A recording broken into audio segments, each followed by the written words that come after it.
दोस्तों, रात के 11 बज रहे थे। रोहित बिस्तर पर लेटा हुआ था।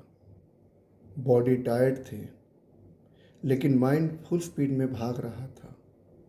ऑफिस की टेंशन, फ्यूचर का फियर, घर की रिस्पॉन्सिबिलिटीज। उसने फ़ोन साइड में रखा, लेकिन हार्ट बीट अब भी फास्ट थी। उसको लग रहा था जैसे चेस्ट के अंदर कोई इनविजिबल इंजन कंटिन्यूअसली चल रहा हो।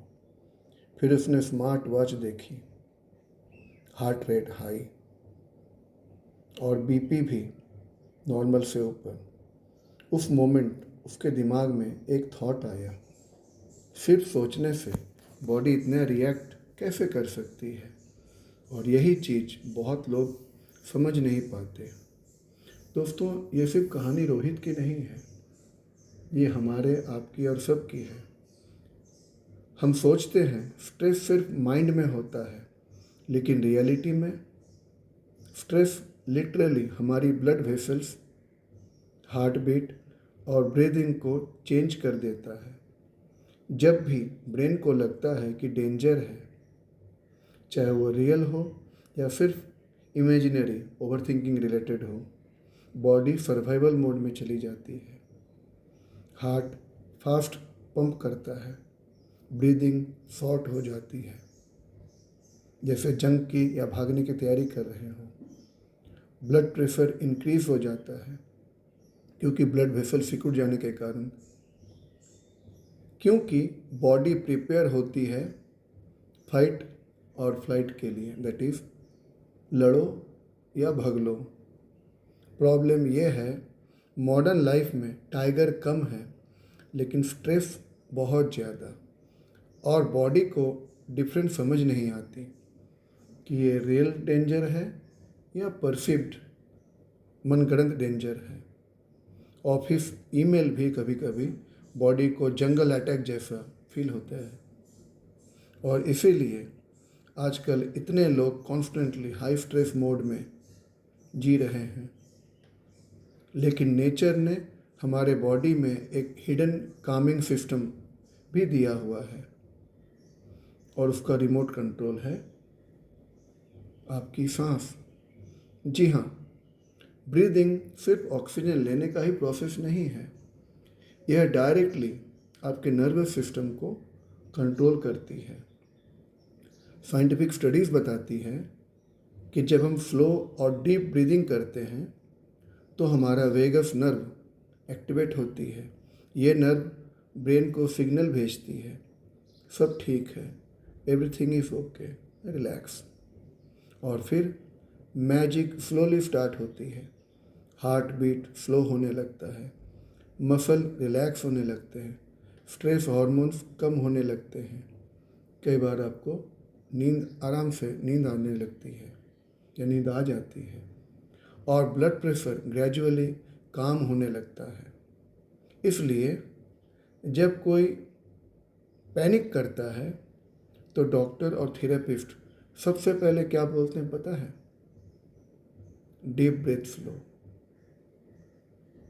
गहरी और लंबी सांस लो, क्योंकि ब्रीदिंग बॉडी का इमरजेंसी ब्रेक है।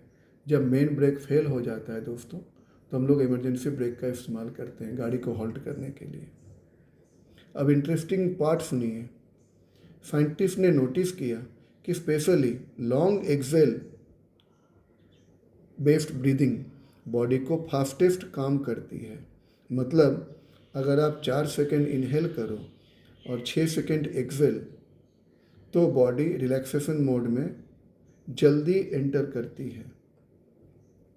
दैट इज़ 6 सेकेंड एक्सेल और 4 सेकेंड इनहेल, क्योंकि लॉन्गर एक्सेल हार्ट को सिग्नल देता है कि डेंजर ख़त्म हो गई।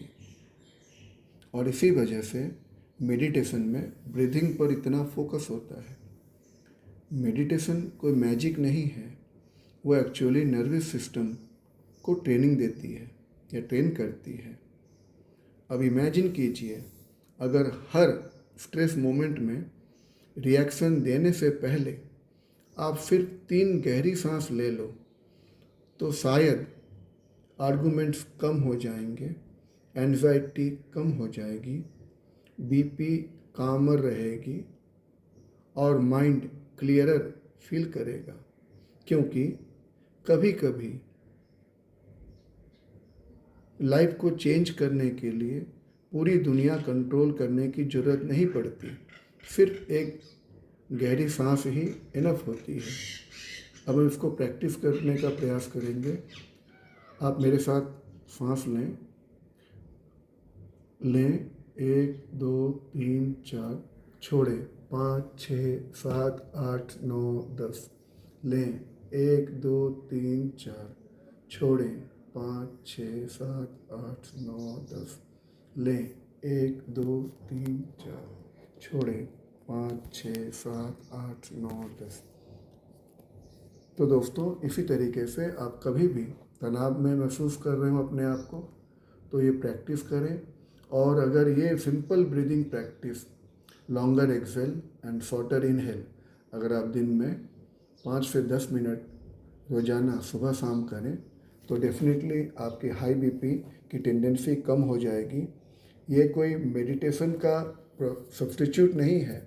अगर आप रियली हाई बीपी से पीड़ित हैं तो डेफिनेटली आप डॉक्टर से एडवाइस लें। लेकिन साथ में अगर आप इस ब्रीदिंग पैटर्न को फॉलो करेंगे तो डेफिनेटली आपका बीपी कंट्रोल में रहेगा और मेडिसिन्स आपको इफ़ेक्टिवली काम आएगी और आप जल्दी hypertension related blood pressure disorder से बाहर निकल पाएंगे। तो दोस्तों, आज का टॉपिक अगर आपको अच्छा लगा हो तो काइंडली इस वीडियो को लाइक करें, शेयर करें और मेरे चैनल को सब्सक्राइब करें। आप सभी को नमस्ते।